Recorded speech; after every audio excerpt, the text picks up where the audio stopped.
Messe du Jubilé des Jeunes, homélie du pape Léon XIV le 3 août 2025. Bonjour à tous, bon dimanche, good morning, buenos dias, bonjour, guten Morgen. J'espère que vous vous êtes tous un peu reposés. Nous allons bientôt commencer la plus grande célébration que le Christ nous ait laissée, sa présence même dans l'Eucharistie.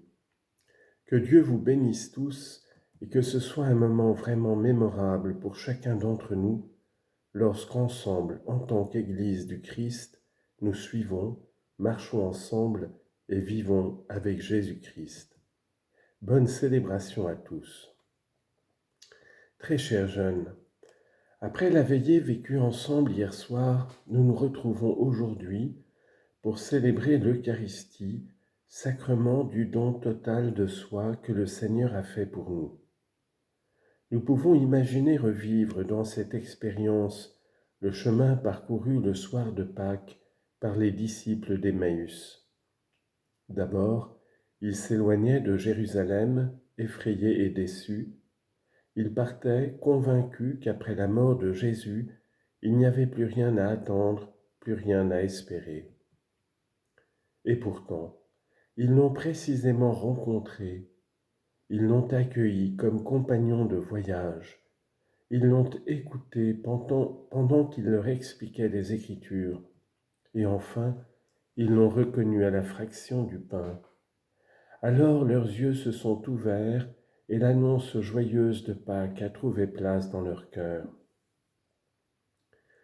La liturgie d'aujourd'hui ne nous parle pas directement de cet épisode, mais elle nous aide à réfléchir sur ce qu'il raconte. La rencontre avec le ressuscité qui change notre existence, qui éclaire nos affections, nos désirs, nos pensées.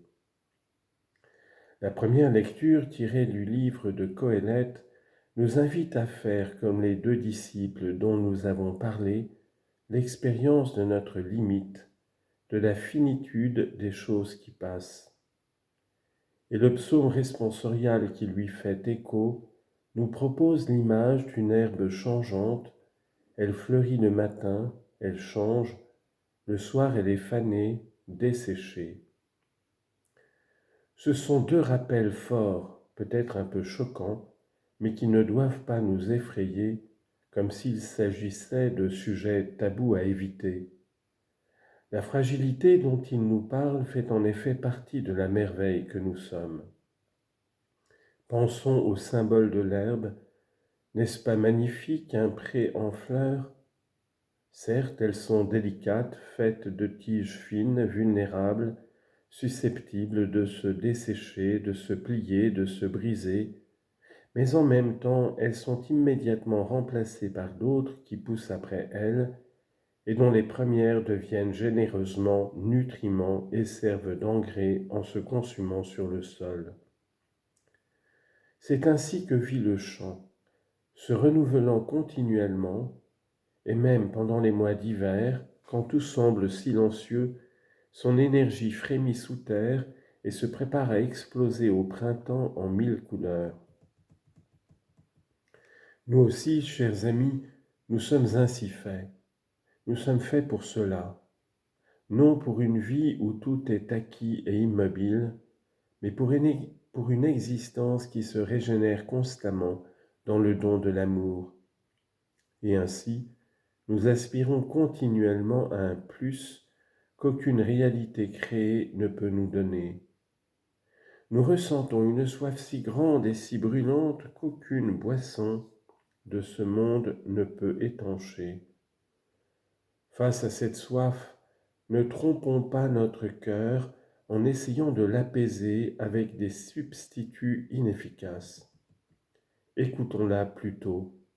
Faisons-en un tabouret sur lequel nous pouvons monter pour nous pencher comme des enfants sur la pointe des pieds à la fenêtre de la rencontre avec Dieu.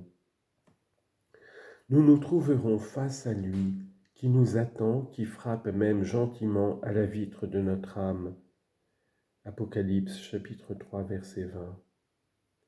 Et il est beau, même à 20 ans, de lui ouvrir grandement notre cœur, de le laisser y entrer, pour ensuite nous aventurer avec lui vers les espaces éternels de l'infini. Saint Augustin, parlant de sa recherche intense de Dieu, se demandait: quel est donc l'objet de notre espérance? Est-ce la terre? Non. Est-ce quelque chose qui vient de la terre, comme l'or, l'argent, l'arbre, la moisson, l'eau? Ces choses plaisent, elles sont belles, elles sont bonnes. Et il concluait: cherche celui qui les a faites, c'est lui ton espérance. Puis, repensant au chemin qu'il avait parcouru, il priait en disant: Seigneur, tu étais au-dedans et moi au-dehors, et c'est là que je te cherchais.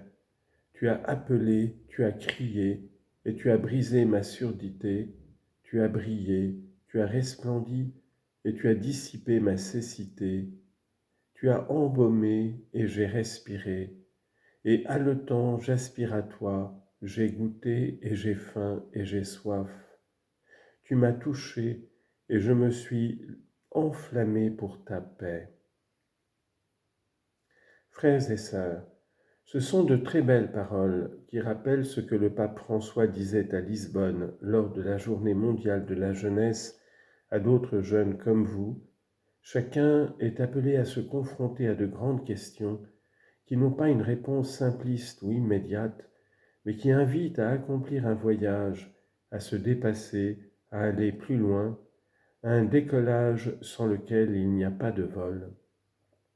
Ne nous alarmons pas alors si nous nous trouvons assoiffés de l'intérieur, inquiets, inachevés, avides de sens et d'avenir. Ne soyons pas malades, soyons vivants. Il y a une question importante dans notre cœur, un besoin de vérité que nous ne pouvons ignorer, qui nous amène à nous demander: qu'est-ce vraiment que le bonheur? Quel est le véritable goût de la vie? Qu'est-ce qui nous libère des marécages, de l'absurdité, de l'ennui et de la médiocrité? Ces derniers jours, vous avez vécu de nombreuses expériences enrichissantes.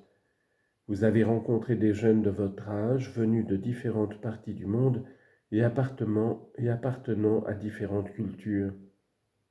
Vous avez échangé vos connaissances, partagé vos attentes, dialogué avec la ville à travers l'art, la musique, l'informatique, le sport.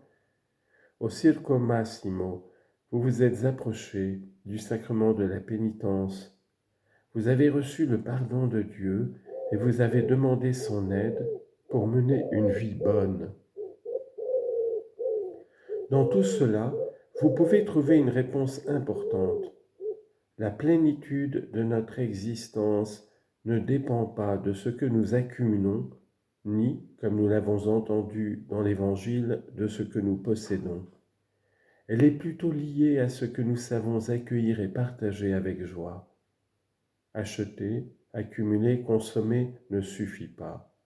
Nous avons besoin de lever les yeux, de regarder vers le haut, vers les réalités d'en haut, pour nous rendre compte que tout a un sens parmi les réalités du monde, dans la mesure où cela sert à nous unir à Dieu et à nos frères dans la charité, en faisant grandir en nous des sentiments de tendresse, de compassion, de bonté, d'humilité, de douceur, de pardon, de paix, comme ceux du Christ. Et dans cette perspective, nous comprendrons toujours mieux ce que signifie « l'espérance ne déçoit pas », puisque l'amour de Dieu a été répandu en nos cœurs par l'Esprit Saint qui nous a été donné. Très chers jeunes, notre espérance, c'est Jésus. C'est lui, comme le disait Saint Jean-Paul II, qui suscite en nous le désir de faire de votre vie quelque chose de grand, pour vous rendre meilleur, pour améliorer la société en la rendant plus humaine et plus fraternelle. Restons unis à lui, restons dans son amitié, toujours, en la cultivant par la prière, l'adoration, la communion eucharistique, la confession fréquente, la charité généreuse, comme nous l'ont enseigné les bienheureux Pier Giorgio Frassati et Carlo Acutis, qui seront bientôt proclamés saints. Aspirez à de grandes choses, à la sainteté, où que vous soyez. Ne vous contentez pas de moins. Vous verrez alors grandir chaque jour en vous et autour de vous la lumière de l'Évangile. Je vous confie à Marie, la Vierge de l'Espérance.